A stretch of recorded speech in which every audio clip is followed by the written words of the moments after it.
Olá, tudo bem? Eu sou o professor Alexandre Oliveira, professor do Instituto Federal do Ceará, professor de Química, e vou ficar com vocês nessa parte de revisão com a parte de Físico-Química. A melhor maneira de se preparar para uma prova é fazer as questões anteriores daquela prova ou questões semelhantes à prova que nós vamos fazer. E é exatamente isso que esse projeto está procurando realizar. Revisão de cada conteúdo através de resolução de questões. Então vamos aí, a nossa primeira questão, uma questão de estudo das soluções.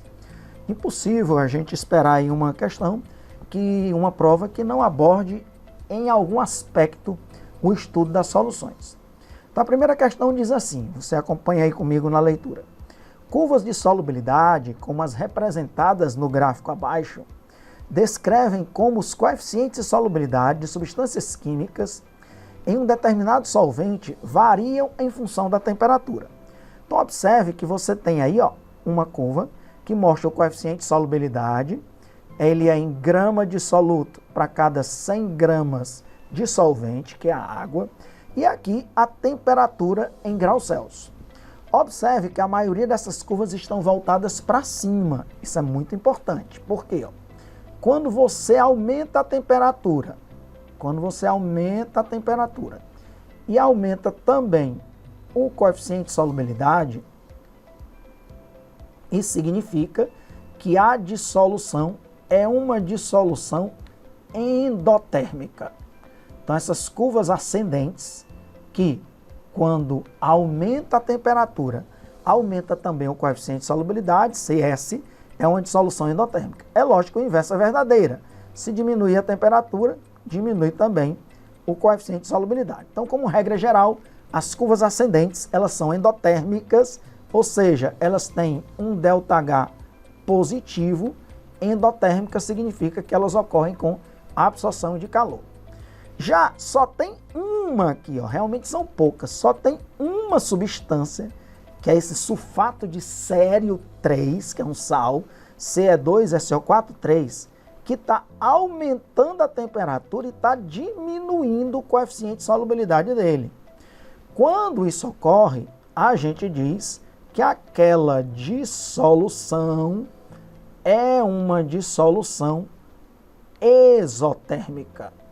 É uma dissolução exotérmica, ou seja, o seu ΔH é negativo, ela ocorre liberando calor. Quando você aumenta a temperatura, diminui o coeficiente de solubilidade. O inverso também é verdadeiro. Diminuir a temperatura, aumenta o coeficiente de solubilidade, tá bom?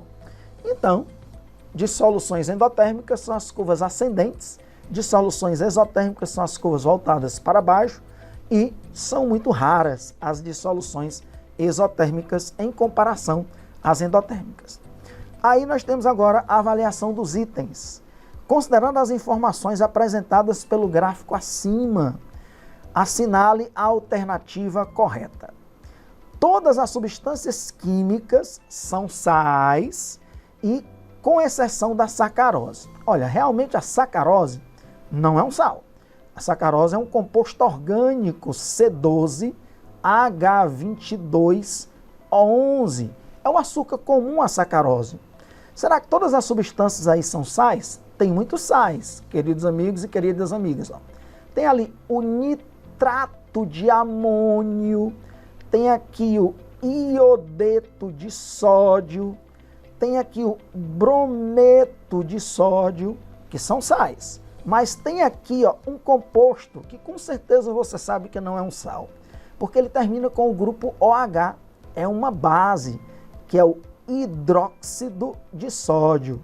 Então, esse composto, ele é uma base, hidróxido de sódio, muito comum no cotidiano. Então, todas as substâncias são sais, isso faz com que o item fique falso por causa do hidróxido de sódio. Isso aqui também é um sal, que é o sulfato de cério 3. Primeiro item, falso. Item B. O aumento da temperatura de 10 graus para 10 graus Celsius favorece a solubilização do sulfato de cério 3 em água. Então, olha o que ele está dizendo. Ele está dizendo que vai aumentar a temperatura de 10 para 40 e vai favorecer a solubilidade desse sal. Falso, porque esse sal ele é um sal de dissolução exotérmica. Esse sal, quando aumenta a temperatura, diminui o coeficiente de solubilidade dele. Então, com o aumento da temperatura, diminui a solubilidade. Ele está dizendo que favorece. Essa palavra está errada. O item B também está falso. O item C, muita atenção para ele. Diz assim, ó, a massa de nitrato de amônio que permanece em solução. Que permanece em solução significa que continua dissolvido. Quando a temperatura da água é reduzida de 80 para 40 graus, é de aproximadamente 100 gramas. Primeiro vamos ver qual é o sal. Ó. Nitrato de amônio. Nitrato de amônio é esse sal aqui, ó, NH4NO3. Qual é a primeira temperatura que ele fala? 80 graus. Me ajuda aí, por favor. Como é que eu descubro o coeficiente de solubilidade desse sal a 80 graus? Você sobe, ó, até encostar na curva de solubilidade. Quando encosta na curva de solubilidade, você vê aqui o valor. Então, no item C, que nós estamos avaliando, a 80 graus, o coeficiente de solubilidade do NH4NO3 é 600 gramas de sal, né?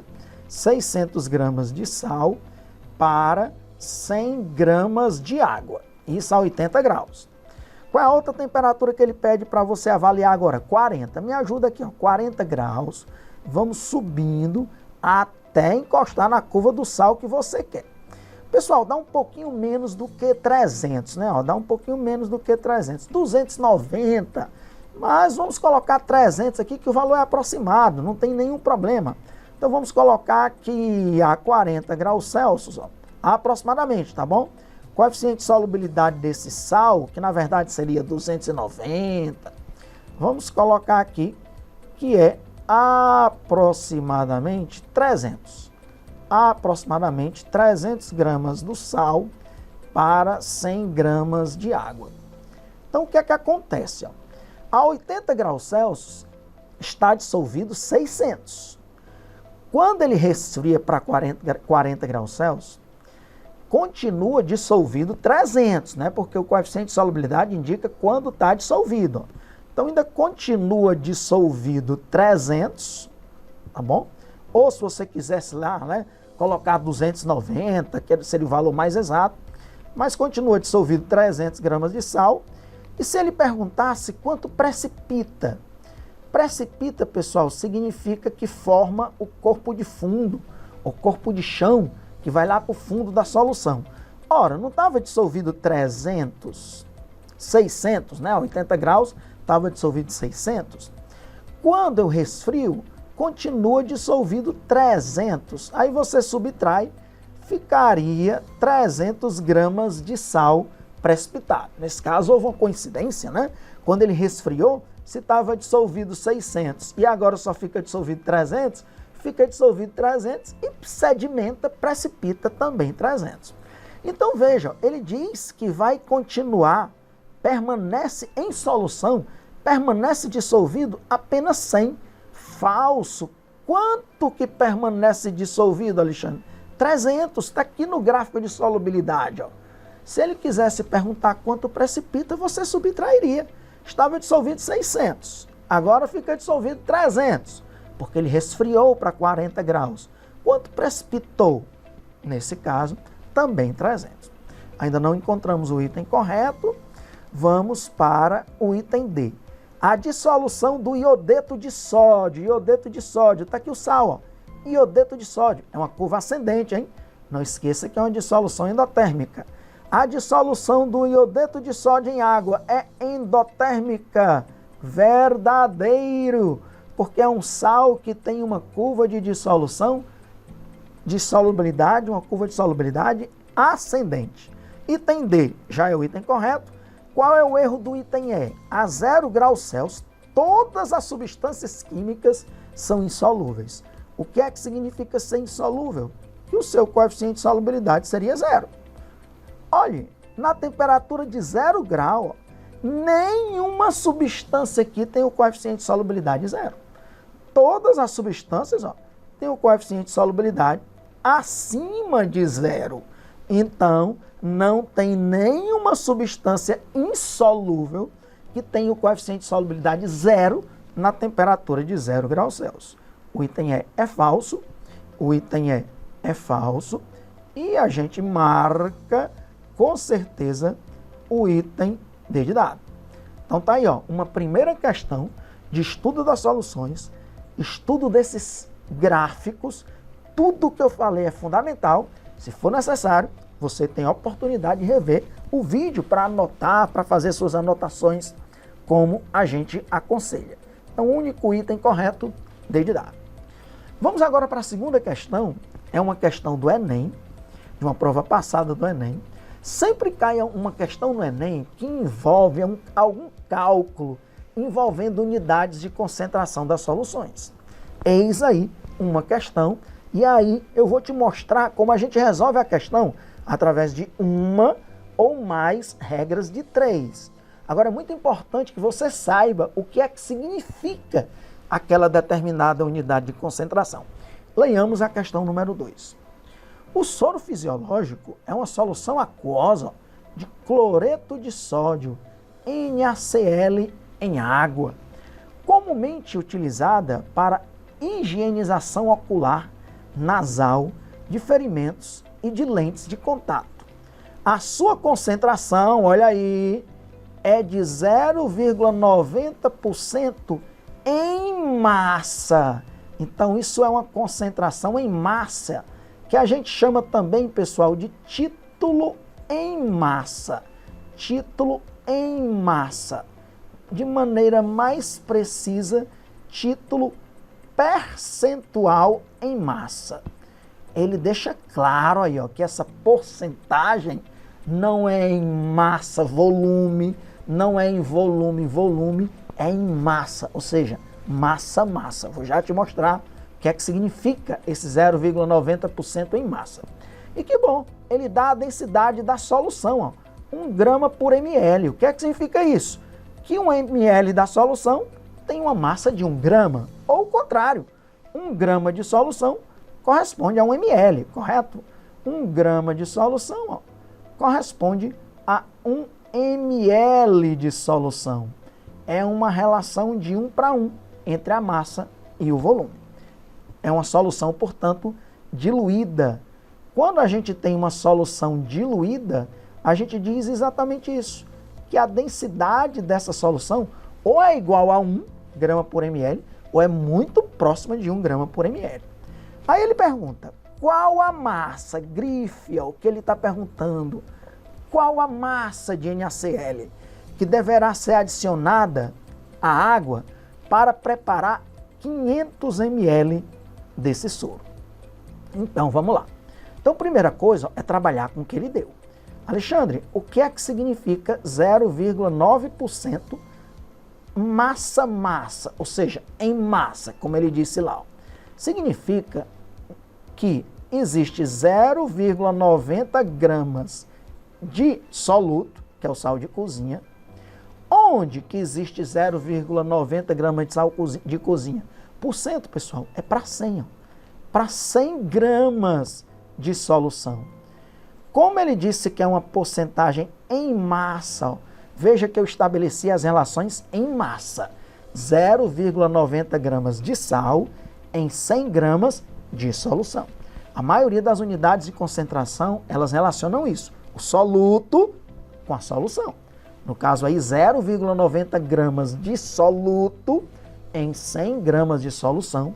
É isso que representa um título percentual em massa. Da onde veio o 100? Porcentagem, tá bom? Alexandre, mas 100 gramas de solução. Ele não me deu a massa de solução, eis a dificuldade da questão. Ele não me deu aqui para eu fazer a regrinha de 3, qual a massa de sal em tantos gramas de solução. Ele não deu a massa da solução. Ele deu o volume da solução. Só que tem um detalhe, ele deu a densidade. E já nos disse, bem fácil, que a densidade da solução é 1 grama por ml. Se 1 grama de solução corresponde a 1 ml de solução, vocês vão concordar comigo que 500 ml de solução corresponde a 500 gramas de solução. Concordam comigo? Todo mundo concorda? Se a densidade é 1 grama por ml, 1 grama corresponde a 1 ml, então 500 ml corresponde a 500 gramas. 500 gramas corresponde a 500 ml. Agora eu posso fazer minha regrinha de 3. Ó. Eu posso descobrir o que ele quer. Ele perguntou qual a massa. Ó. Aí eu vou, X, qual a massa de sal? Qual a massa de sal de cozinha que está presente em... Ó, eu não podia colocar aqui 500 ml de solução. Não podia fazer uma regra de 3 com grama e com ml. Não podia, tá? Estaria errado. Mas como ele me deu a densidade, ó, eu transformei 500 ml em 500 gramas de solução. E agora eu posso fazer a regrinha de 3. Massa de soluto embaixo de massa de soluto, massa de solução embaixo de massa de solução. Multiplica em cruz, quanto é esse X, pessoal?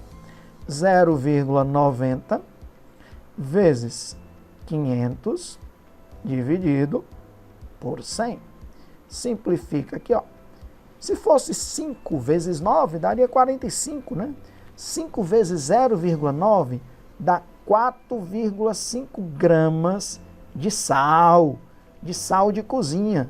Então, se você for algum dia aí, ó, trabalhar na área de saúde, né, ou em alguma indústria que prepare soros fisiológicos, para preparar 500 ml de soro, você precisaria dissolver 4,5 gramas do sal. 4,5 gramas do sal estaria presente dentro desses 500 ml de soro. Então, olhe bem, nós fizemos a primeira questão, que foi de soluções, só que eram curvas de solubilidade, quanto está dissolvido, de soluções endotérmicas, exotérmicas, e fizemos agora a segunda, que foi uma questão ainda de soluções, só que é de unidades de concentração das soluções. E é fundamental saber quais as unidades de concentração mais importantes. Ao longo das aulas, nós vamos estar falando das unidades de concentração mais importantes. Acabamos de falar de uma delas. Título percentual em massa. Questão 2 resolvida. Vamos para a questão 3. A questão 3 é uma questão de propriedades coligativas das soluções. Alexandre, o que são propriedades coligativas das soluções? Propriedades coligativas, queridos e queridas, coligativas, são propriedades que passam a surgir quando você dissolve um soluto num solvente. Imagine que você pegue aí água destilada no laboratório e coloque sal ou açúcar. Se você colocar sal ou açúcar, nós teremos aí 4 propriedades coligativas importantes. Nós teremos uma que é o aumento do ponto de ebulição. Sim, quem não sabia disso, fique sabendo agora. A água com sal não ferve, não entra em ebulição a 0 grau ou a 100 graus Celsius, né? Na água destilada, sob pressão de 1 atm, quanto é o ponto de ebulição dela? 100 graus. Mas se você dissolver sal ou açúcar, o ponto de ebulição aumenta, fica 104, 105 graus, depende da quantidade de sal que você dissolveu. Isso é uma propriedade chamada de ebulioscopia. Se alguém te perguntar o que é ebulioscopia, é só dizer. É o aumento do ponto de ebulição que ocorre quando você dissolve um soluto dentro de um solvente, que geralmente é a água. Outra propriedade coligativa que aumenta, pessoal, é a pressão osmótica. Aumenta a pressão osmótica. Alexandre, e o que é pressão osmótica? É a pressão que você tem que colocar para evitar que a osmose ocorra. Lembra o que é osmose? Até lá na biologia também a gente estuda. É a passagem de água, geralmente, numa solução aquosa, é a passagem do solvente, da solução menos concentrada para mais concentrada. O solvente tenta sempre passar espontaneamente do meio hipotônico para o meio hipertônico. Pressão osmótica é a pressão que você coloca para que isso não ocorra. Pressão osmótica é a pressão que você usa para que a osmose não ocorra. Aumenta também a pressão osmótica. Isso a gente chama de osmoscopia. São 4 propriedades coligativas. 2 aumentam o ponto de ebulição e a pressão osmótica, e duas diminuem. Diminui o ponto de congelamento, isso mesmo. Quanto é o ponto de congelamento da água pura? Me diga aí quanto é o ponto de congelamento da água pura. O ponto de congelamento da água pura é 0 grau. Mas, se você colocar açúcar, a água passa a congelar a -4, -5 graus. Então, diminui o ponto de congelamento. Isso é chamado de crioscopia. Crioscopia. E ainda tem outra que diminui, que é diminui a pressão de vapor. Diminui a pressão de vapor. Como é o nome dessa propriedade, Alexandre? Que diminui a pressão de vapor do solvente. É tonoscopia. Tonoscopia. Então, tá aí, fiz uma revisão de 4 propriedades coligativas e quero lhe dizer, todas elas têm a ver com o quê? Com a concentração de soluto na solução, tá bom? Quanto maior for a concentração de soluto, ó, maior vai ser o ponto de ebulição da água, maior vai ser a pressão osmótica, menor vai ser o ponto de congelamento, menor vai ser a pressão de vapor, porque tem duas que são para cima, tem duas que são para baixo, né? Então ele diz assim, ó, a concentração do cloreto de sódio é o nosso velho e bom sal de cozinha, não é? Na+, Cl-. Aí ele diz que a concentração do cloreto de sódio ó, no soro fisiológico é 0,15 mol por litro. Mol por litro já é outra unidade de concentração, geralmente chamada de molaridade. Esse soro vai apresentar a mesma pressão osmótica de qual dessas soluções aqui, se elas também estiverem na mesma concentração. Pessoal, a gente tem que ter cuidado, porque ó, lá no caso do sal de cozinha, quando ele colocou o sal de cozinha em água, o sal em água, ele separa os seus íons. Ele, no caso aqui, vai separar em um Na+ e um Cl-. Então, dissocia o sal. E a proporção entre o sal e os íons ó, ficou de 1:1. Então, quanto é a molaridade do sal de cozinha lá? 0,15. 0,15.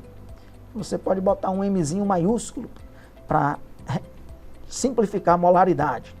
Então, se aqui é 0,15, pessoal, aqui também é 0,15. E aqui também 0,15. Alexandre, por que você repetiu? Porque a proporção é de 1:1. 1 mol produz 1 mol, que produz 1 mol. Então, 0,15 produz 0,15, que produz 0,15. No caso do sal de cozinha, você tem que somar os íons. Daria quanto? Daria 0,30 mol por litro. Então, nós temos que procurar uma solução, amigos e amigas, que a molaridade total dos íons seja 0,30 mol por litro. Então, veja bem, ó, item A já está falso. Por quê? Porque a sacarose em água, a sacarose é C12H22O11. Quando você coloca açúcar em água, ele apenas passa de sólido para aquoso. Ele não vai produzir íons, é uma molécula com ligações covalentes, apenas se dissolve. Então, se aqui for 0,15, ó, aqui também vai ser 0,15. Nós não vamos marcar, porque nós estamos procurando um que seja 0,30, igual ao soro fisiológico. Outro que a gente já pode dizer que está falso, ó. O A está falso.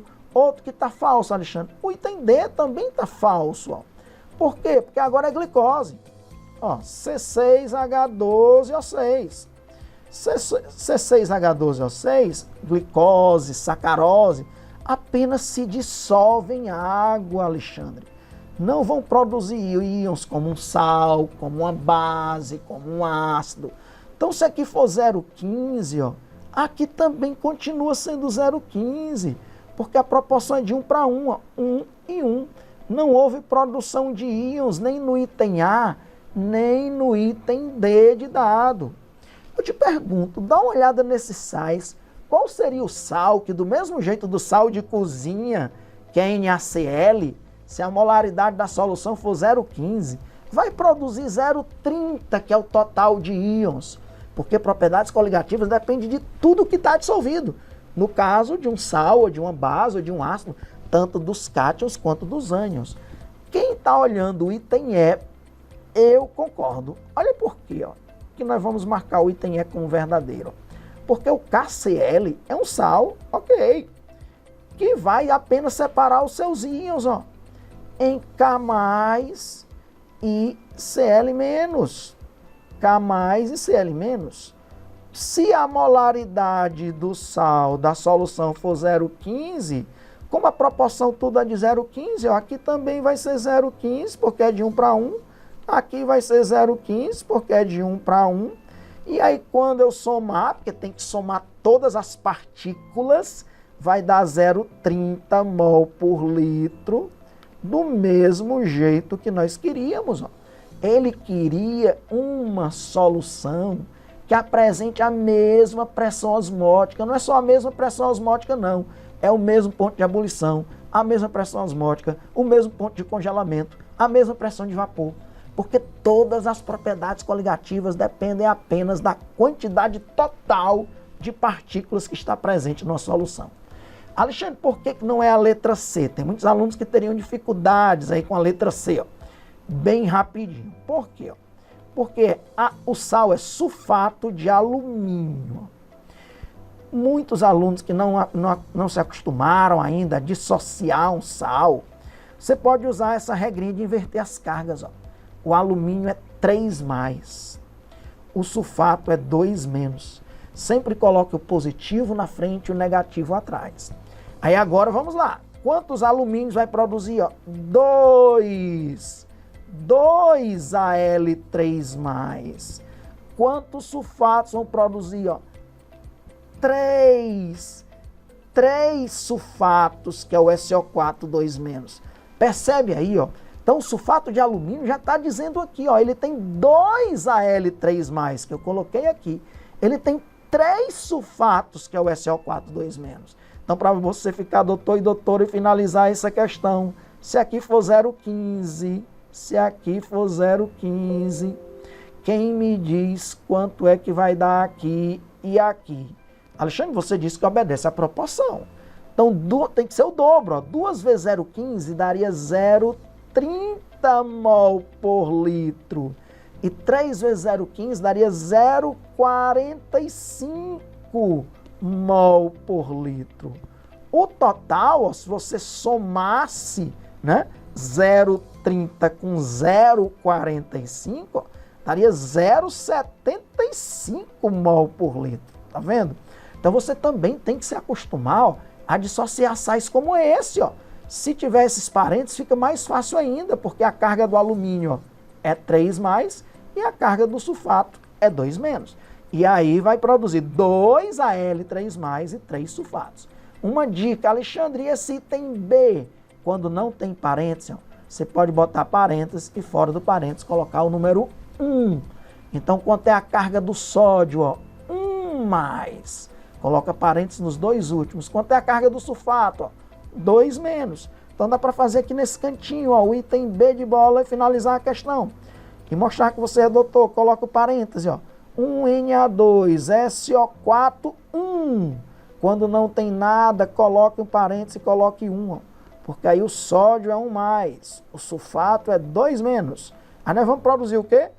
2Na+. Alexandre, por que aqui não é 1Na+? Porque tem 2 aqui, ó. Agora, quantos sulfatos são? Só um. Um sulfato, que é o SO4 2-. Então, se aqui for 0,15, quem entendeu agora tem que me dar aula. Se aqui é 0,15, quem me diz quanto é aqui, o dobro de 0,15, 0,30. E quem me diz quanto é aqui, aí a proporção seria de 1 para 1. 1 para 2 a gente dobrou. 1 para 1 a gente repete, 0,15. E quanto é que seria o total se a gente tivesse que somar 0,30 mais 0,15, 0,45. Então, realmente, olha que questão maravilhosa. Nós aprendemos quais são as 4 propriedades coligativas, quais são as 2 que são aumentadas, quais são as 2 que são diminuídas.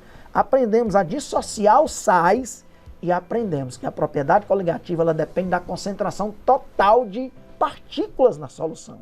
Se ele disse lá que era o sal de cozinha, então o sal de cozinha produziu 0,15, 0,15, 0,15, né? Que a proporção é de 1 para 1, 0,30. Então nós tínhamos que procurar um item que também tivesse 0,30. O único item que teve 0,30 foi o item E de Eva, porque o sal de cozinha é muito parecido com o KCl, né? Sal de cozinha NaCl, cloreto de potássio é KCl. A proporção, ó, vai ficar de 1 para 1 em todos os dois, tanto no NaCl quanto no KCl.